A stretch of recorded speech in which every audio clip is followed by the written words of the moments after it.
Nós estamos falando hoje, no livro do Gary Hamel, O Futuro da Administração, a respeito de alocação de recursos, ou seja, como investir em um determinado projeto, como saber se isso vale a pena, né? Então, como que as empresas tratam essa questão da destinação de verbas? Aí o autor, ele começa esse tópico com uma provocação, onde ele diz o quê? Será que os mercados não são muito melhores em alocar recursos do que as próprias empresas? Será que as empresas, elas são tão boas nesse quesito? Aí ele diz o seguinte, que as empresas, elas são ótimas em administrar já os recursos existentes, mas quando se trata de alocar recursos para novos projetos, aí as empresas falham. E falham por quê? Nós vamos agora mais adiante explorar um pouquinho esse tema, porque nas empresas você muitas vezes não consegue enxergar a descontinuidade, seja ela a descontinuidade de um produto teu, ou seja ela de um processo ou de um serviço.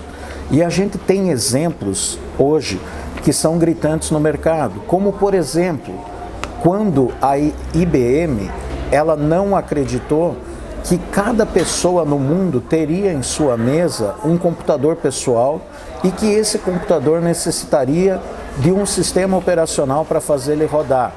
A Microsoft, olhando isso, ela vendo esse novo filão de mercado, surgiu e acabou tendo um boom e hoje ela é líder nesse segmento.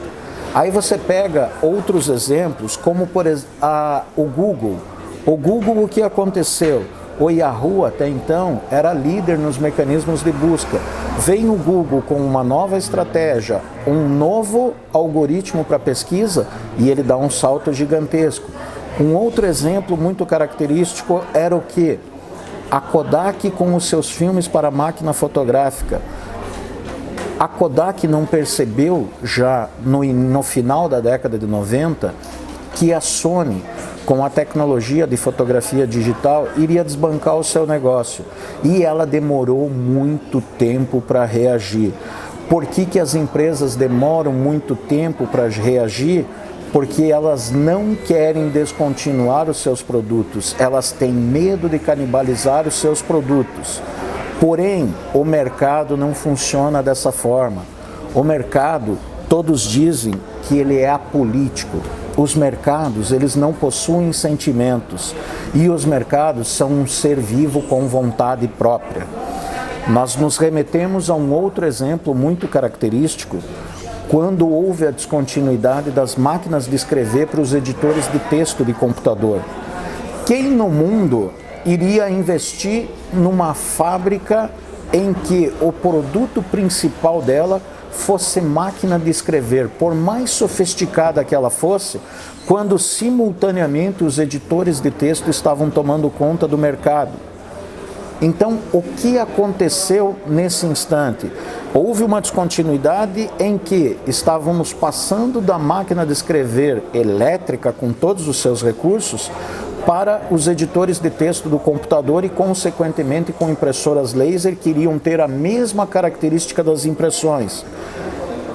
O que aconteceria nesse instante se você fosse convidado a investir nessa fábrica de máquinas de escrever? Com certeza, se você fosse o dono do capital, você pularia fora desse negócio.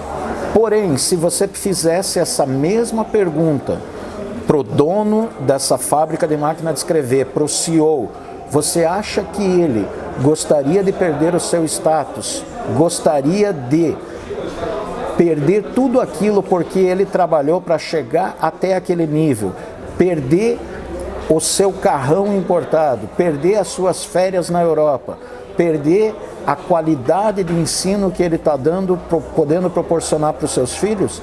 Não. Então, esse é o maior problema que as empresas vivenciam, a hora de descontinuar os seus produtos. Por quê? Porque você tem lá muitas vezes um CEO que ele vai ser avesso a qualquer mudança, mas o mercado, como nós frisamos inicialmente, ele é um ser à parte com vontade própria e o mercado ele não vai te perdoar.